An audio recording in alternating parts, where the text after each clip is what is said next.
favorit di kota-kota tuh mesti ada, salah satunya adalah SMA 3 atau SMA 1. Bapak juga kan? Enggak juga ya? Enggak ya? 5 ya?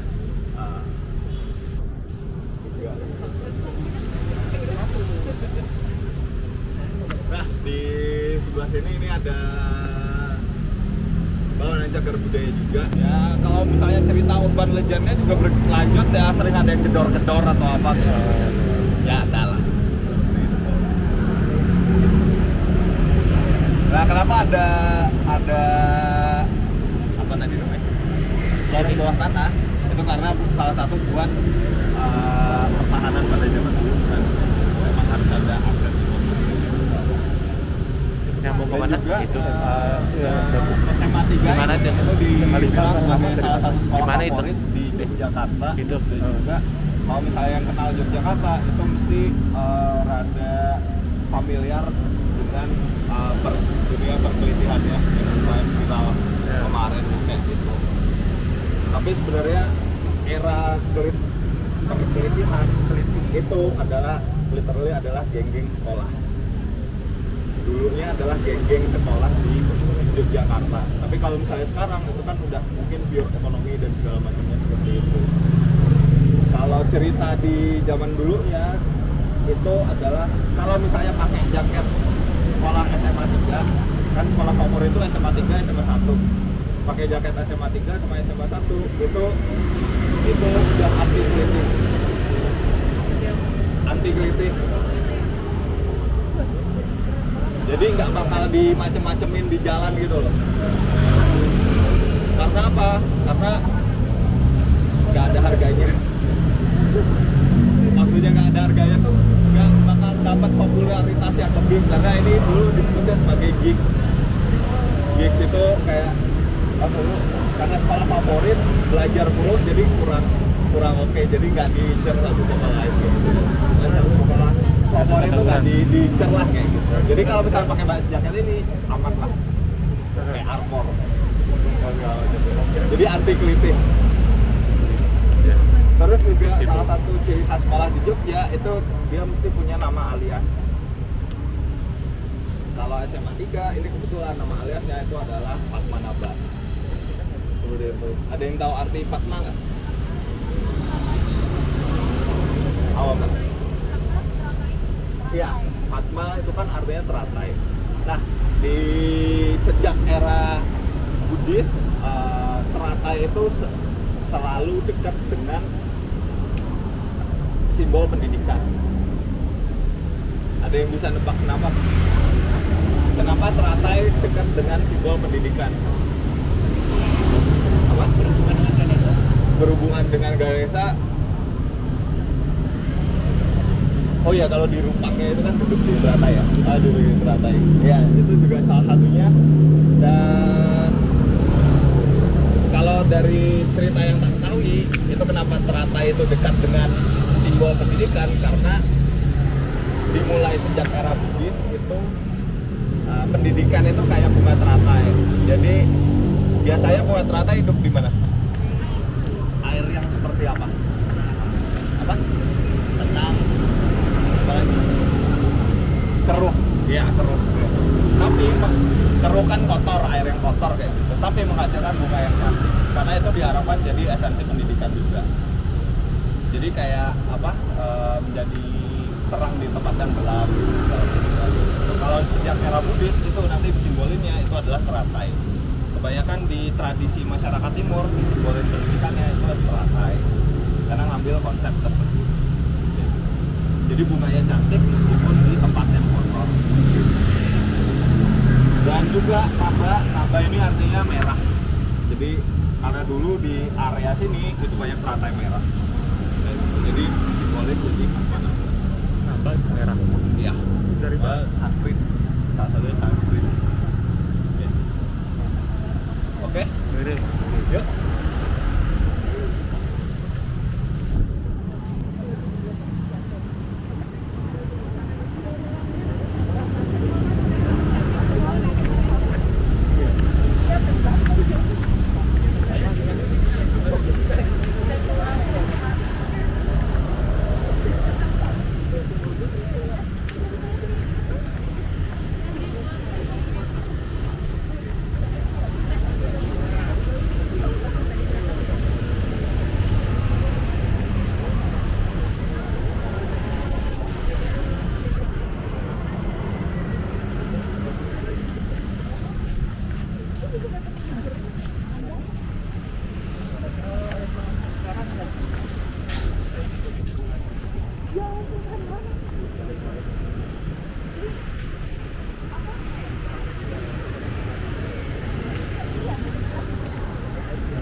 bisa. Namanya siapa? Alwi. Awi. Iya. Ada Awi. Astagfirullah. Iya dari situ. Iya bener. Kirain saya itu jokes kayak are. Kalau kamu? Namanya aku.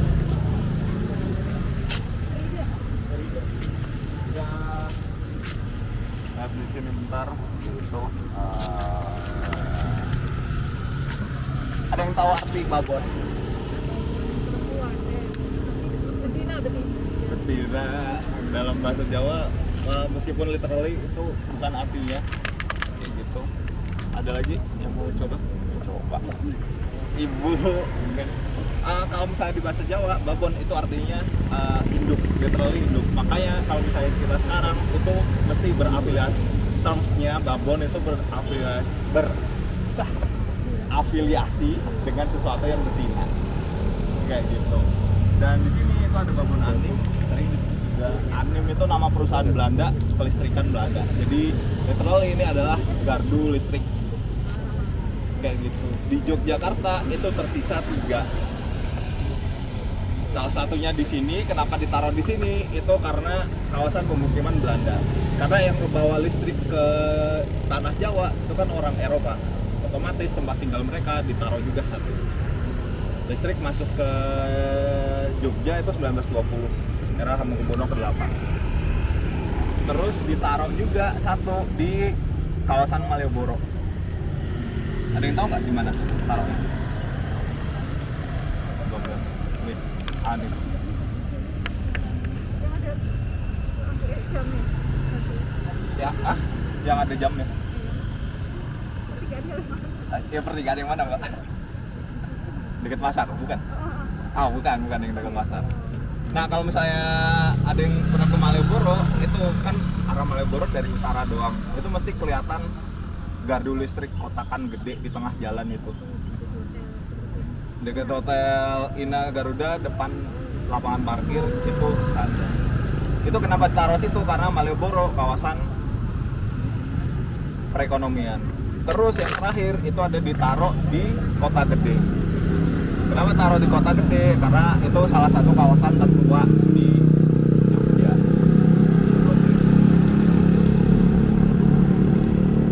Oke, yuk lanjut jalan lagi.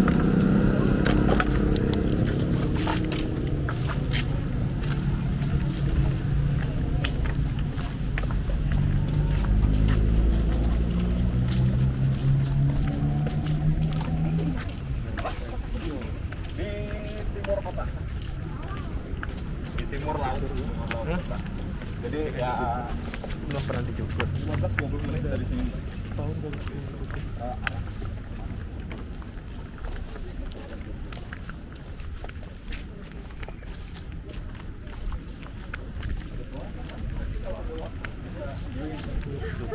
Lu ikut bimbel gitu.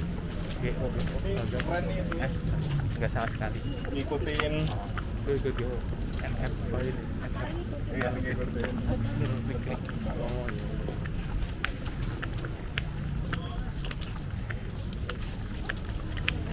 Tapi lu masuknya lewat NF ya? Oke, ya. Gitu.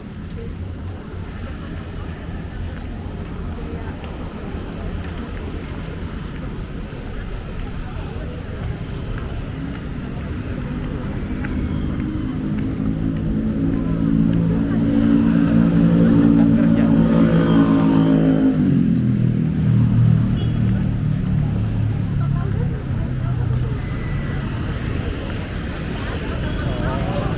Kerja.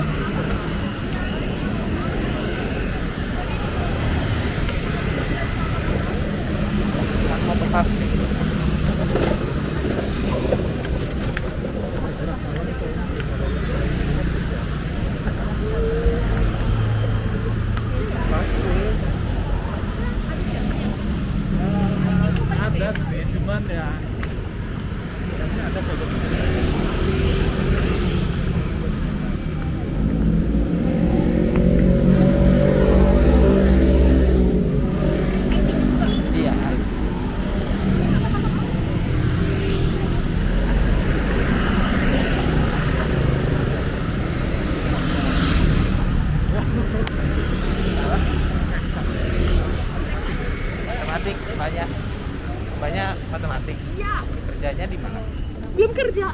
Kerja, oh masih kerja. Enggak, udah nih. Cari.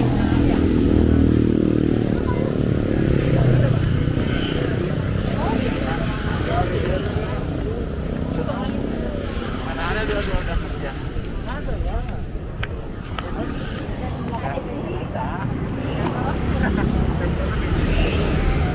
Mana mana? Kamu? Bro. Sama deket sih ya jalannya. Banyak UGM. Bukan. JT. Mana? JT di mana? Di Rawamangun. Betul. Kenal? Nah, sana. Oh, dia orang Jakarta. Jakarta. Bukannya figuran tadi. Enggak, jauh figuran tadi.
Jadi bangunan ini itu salah satunya bukan bangunan gaya Belanda atau gaya Tionghoa.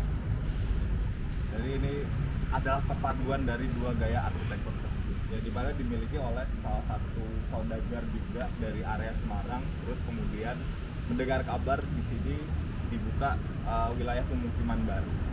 Jadi Belanda itu tidak pure, pemerintah Belanda zaman dulunya itu tidak pure di sini buat kawasan orang Belanda aja, tapi dia juga menawarkan properti di sini kepada orang kaya 1%, orang kaya banget loh, karena si saudagar tersebut itu tumbuh besarnya di kawasan Semarang, di mana kawasan Semarang itu adalah salah satu kawasan yang berakulturasi tinggi, yang dimana itu ada pedagang Arab, ada pedagang Chinese dan Eropa itu bercampur padu.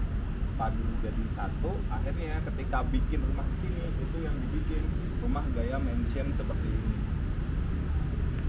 Karena ini dimiliki orang Chinese, tapi dari mana juga dia punya konsep supaya punya 2 minaret seperti ini. Minaret itu atau apa ya? Tower atau menara misalnya seperti itu. Dan kawasan ini udah termasuk sebagai kawasan susteran. Susteran itu kawasan para suster Katolik kayak gitu, suster Katolik. Dan juga salah satu ciri khas bangunan cagar budaya itu kalau misalnya di take care sama swasta itu dia mesti terawat lebih lama. Karena ini kan langsung di take care oleh swasta. Swastanya siapa? Gereja Katolik. Kayak gitu. Jadi dia lebih terawat dan segala macam. Dan selayaknya bangunan era 1900-an dia masih menganut gaya Art Deco-nya. Art Deco, ada perpaduan sedikit-sedikit Art Deco, di mana salah satu ciri khasnya itu adalah bangunannya itu besar, megah, dan juga banyak ventilasi udara. Banyak ventilasi udara. Oh ya, kalau misalnya mau foto, monggo. Sebelum kita nanti lanjut jalan lagi. Kita bisa foto bareng. Oh, mau foto dulu? Silakan. Kalau nggak boleh kita foto bareng kayak gitu, mungkin bisa di sebelah sini. Ya.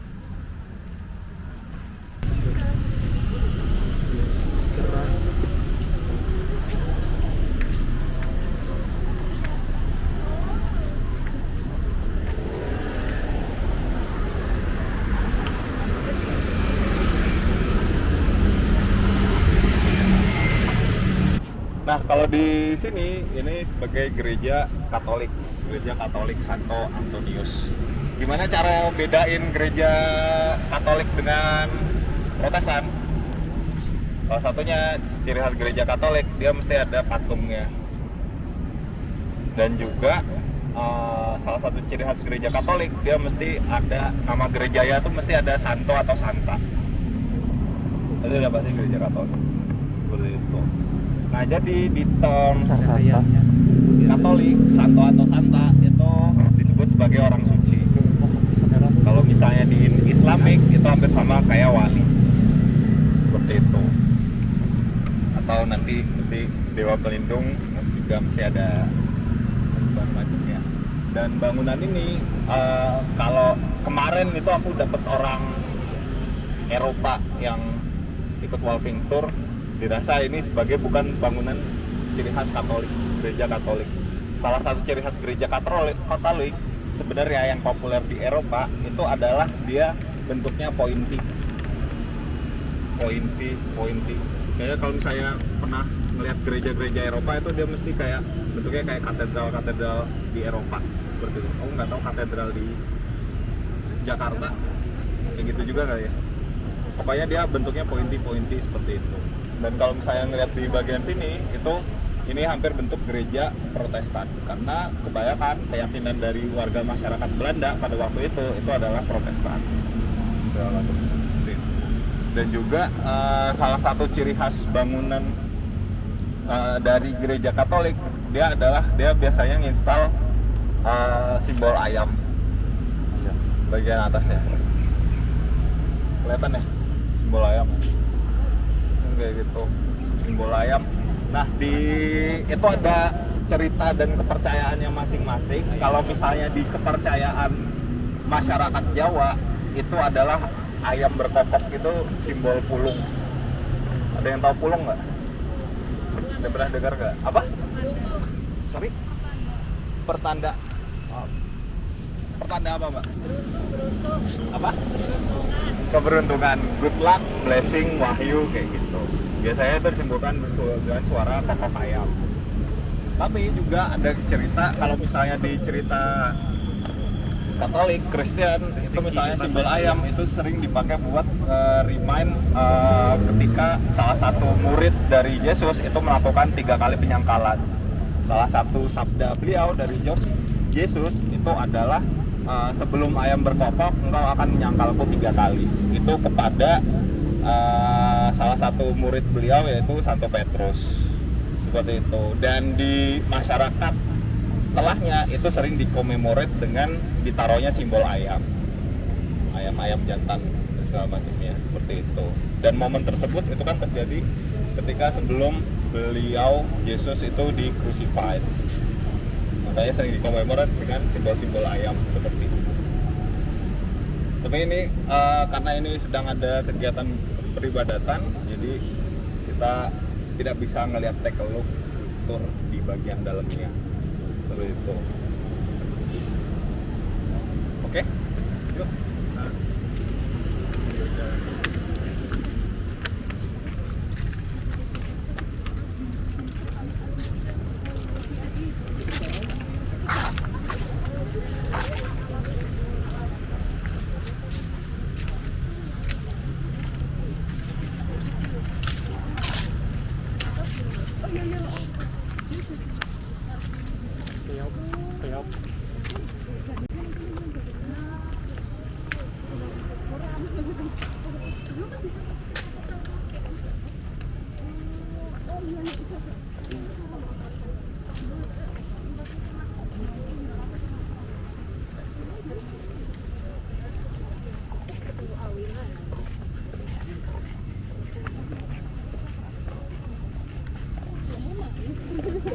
Jalan-jalan sendiri.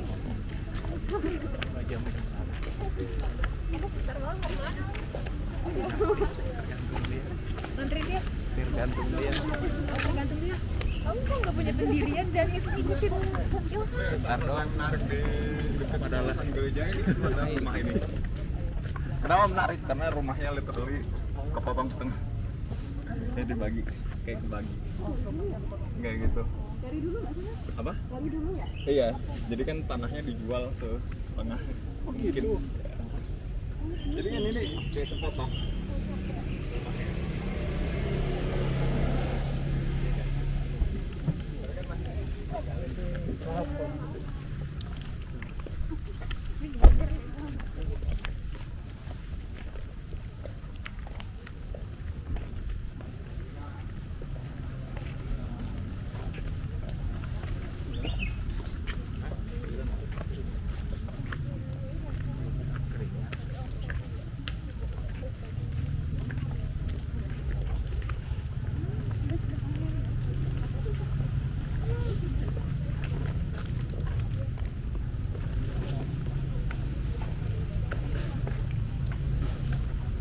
Awi pulang kapan? Jumat. Jumat ini. Iya. Kamu sendirian? Dari awal juga sendirian ya. Gue juga ngikut. Pulang Jumat ini? Baru belum. Ada juga. Mereka kok balik. Nah, di Rencananya bagian sebelah sini itu adalah di sisi samping, mungkin samping bagian belakang gereja itu ada kolosenya, atau misalnya kolose itu nanti tempat study, tempat belajar untuk seseorang ingin menjadi pemuka agama Katolik juga, kayak gitu. Itu atau nanti menjadi seorang pastor itu biasanya belajarnya di sini, dan mungkin sampai sekarang masih difungsikan juga. Dan ini dulunya adalah bagian depannya, tapi kan pintu masuknya udah berpindah ke bagian gereja yang lain kayak gitu. Dan mungkin kalau di sini itu ada tempat belajarnya, dan di depannya itu adalah rumah pastornya buat yang ngajarin. Karena nanti kan sebenarnya pastoran. Kalau yang kita kunjungi tadi itu adalah susteran kayak gitu. Dan di komunitas Katolik itu kan nanti dua figur tersebut itu sangat di high regard, karena salah satunya adalah mereka itu juga selain pengabdian pada keagamaan, pada Tuhan, itu kan mereka juga selibat. Karena selibat itu salah satu yang sulit juga dilakukan oleh masyarakat umum juga. Ada yang pernah dengar selibat? Ada yang tahu selibat? Selibat udah pernah dengar ya Pak? Selibat itu jadi nanti tidak menikah kayak gitu, jadi hidupnya adalah pengabdian segala macamnya. Tadi sempet tak obrolin kayak gitu sama salah satu peserta, sebenarnya konten di susteran tadi sih. Kalau misalnya di susteran tadi ada yang merhatiin nggak kalau misalnya kita lagi jalan di public space kayak gitu, itu paling sering ketemu susternya rata-rata adalah yang udah tua, jarang suster yang muda yang lama-lama berjalan di public space. Kalau misalnya yang muda itu dia mesti jalannya cepet kayak gitu, pokoknya mau pulang aja atau mau kemana gitu, pokoknya tujuannya cepet. Kalau yang rada lama slow itu mesti yang tua, mungkin selain karena umur itu karena secara batiniah itu lebih kuat yang tua, jadi udah bisa dilepas ke masyarakat.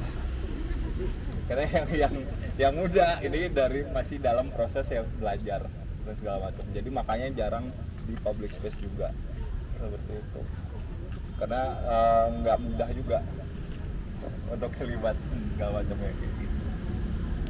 Yuk, oke.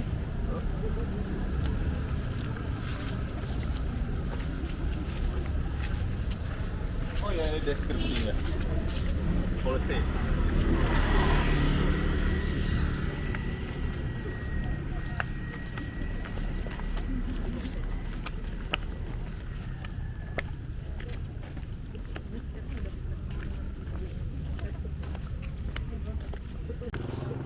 Oh ya, kalau di kawasan Kota Baru pengen nyari makanan prasmanan dari pagi sampai sore, salah satu yang terkenal itu adalah di sini.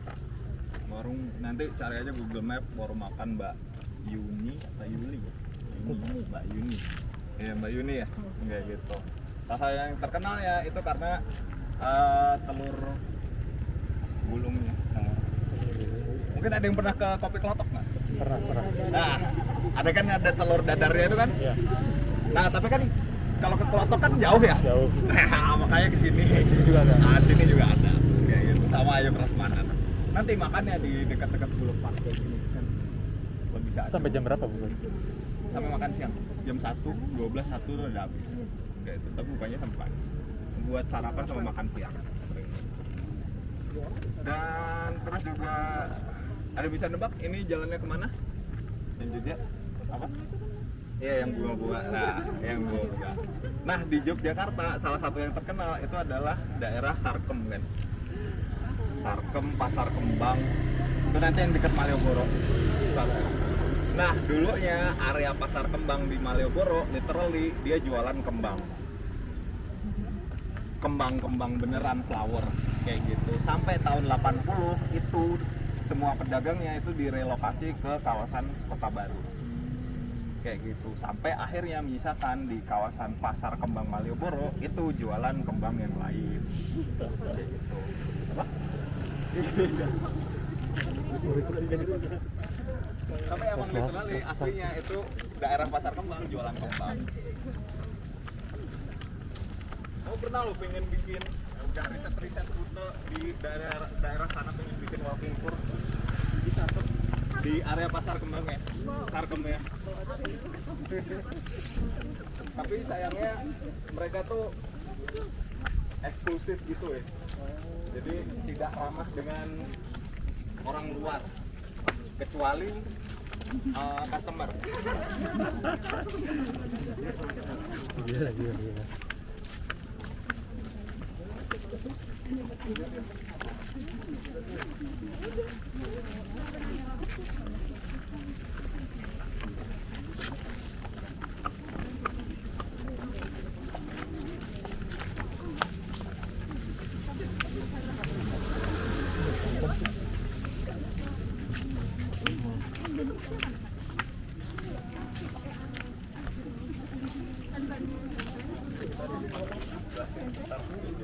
Nah, di sebelah sini itu dia ada Konsulat Jenderal Indonesia. Ini Konsulat Jenderal. Ini adalah jarak terdekat yang bisa kita lakukan. Jadi kalau misalnya kita mau masuk ke sini, itu harus ada paperwork-nya. Karena ini kenapa udah beda negara? Negara apa? Negara Indonesia.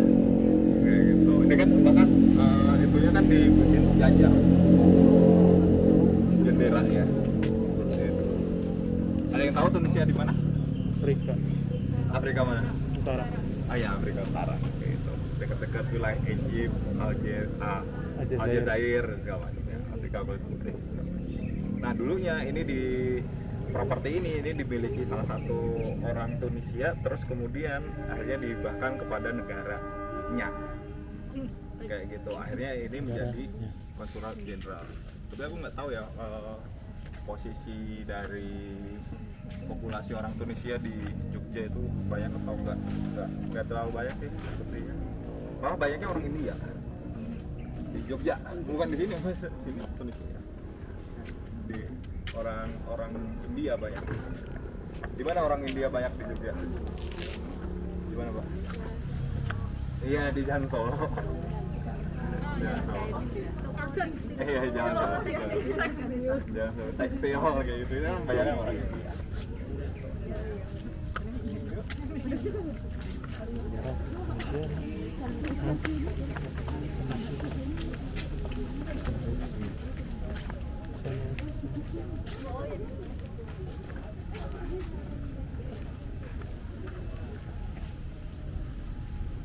Mata benci barengan gitu. Jakarta juga. Tahu nggak kan? KBP kerja Batak. Gitu.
Jadi ini kan kawasan pemukiman Belanda, di mana pada setelah era kemerdekaan di tahun 1950 itu oleh para pejuang dirasa ada yang kurang.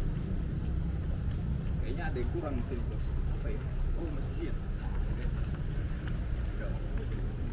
Nah, kenapa dinamakan juga syuhada? Itu karena dalam usaha perebutan kemerdekaan di wilayah Kota Baru itu banyak para fallen soldiers-nya. Kalau para fallen soldiers in Arabic nanti disebutnya adalah syuhada. Jadi buat commemorate para fallen soldiers itu masjid ini dinamakan masjid syuhada. Nah, di mana salah satu inti dari gerakannya itu adalah menyamaratakan identitas keislaman di negara-negara timur. Karena Jawa, Indonesia juga termasuk negara timur, akhirnya style gayanya itu sampai di sini. Menyamakan seperti apa? Menyamakan seperti kekhalifahan terakhir. Karena kekhalifahan terakhir itu adalah Ottoman atau gaya Turki, maka yang dipakai itu adalah gaya berubah seperti ini. Soalnya orang arah timur itu kenalnya bagian keagamaannya itu sering seperti punden berundak, kayak candi atau kayak pagoda.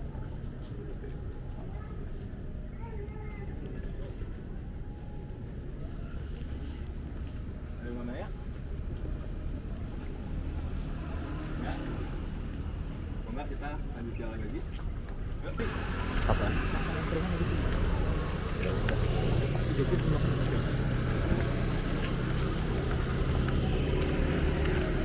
nggak kenyang. Nggak kenyang.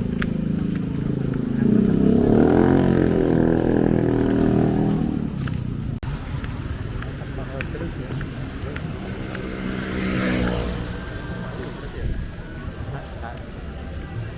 Iya.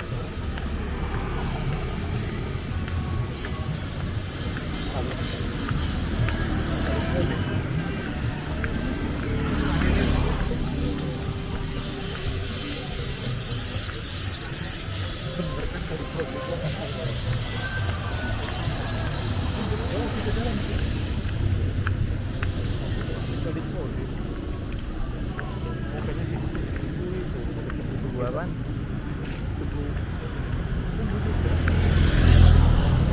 Kita di sini, kita di sebelah.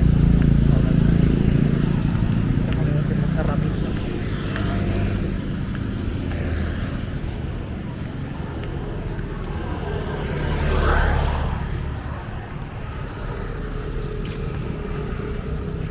Mau lihat kalinya nih.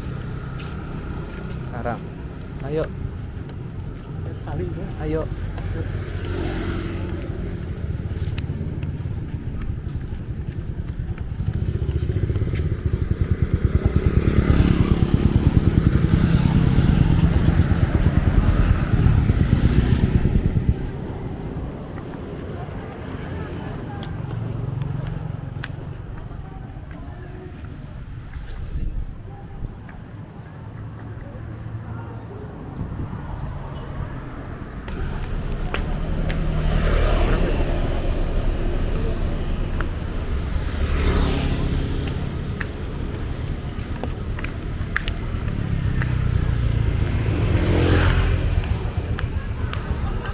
Sebenarnya kita bisa aja kabur ya, jalan ini di belakang.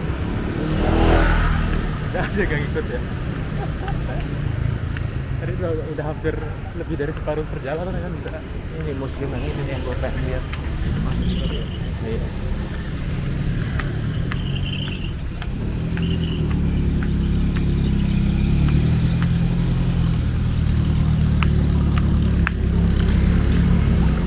Nggak masuk kayaknya.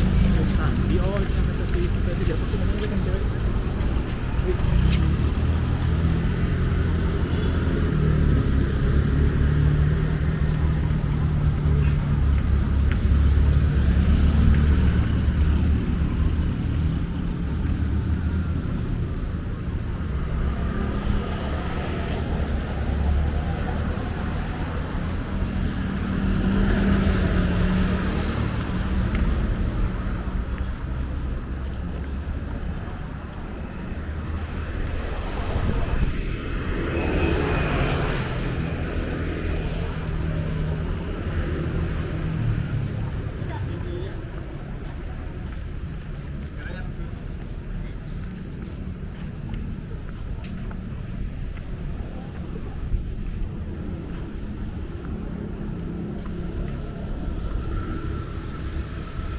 Tapi jalannya lumayan bagus sih.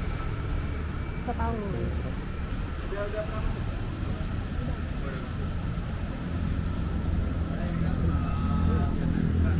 Karena emang museum kan tutup di hari itu.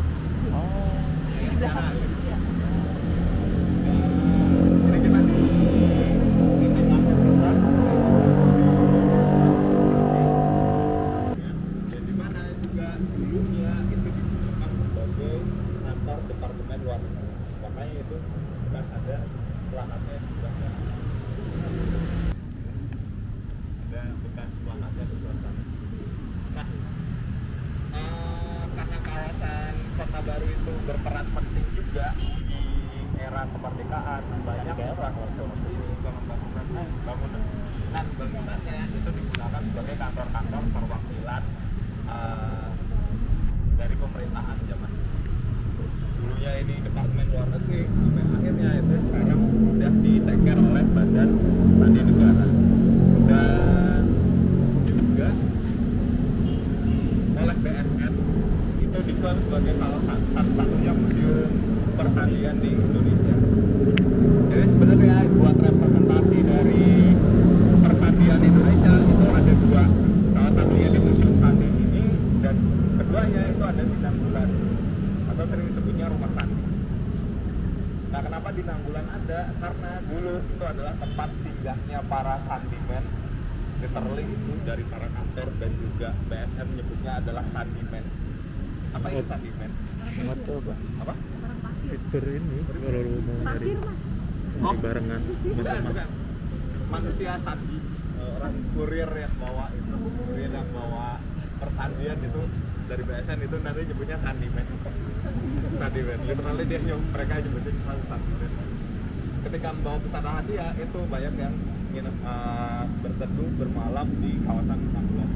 Akhirnya dikomemorat jadi sebuah rumah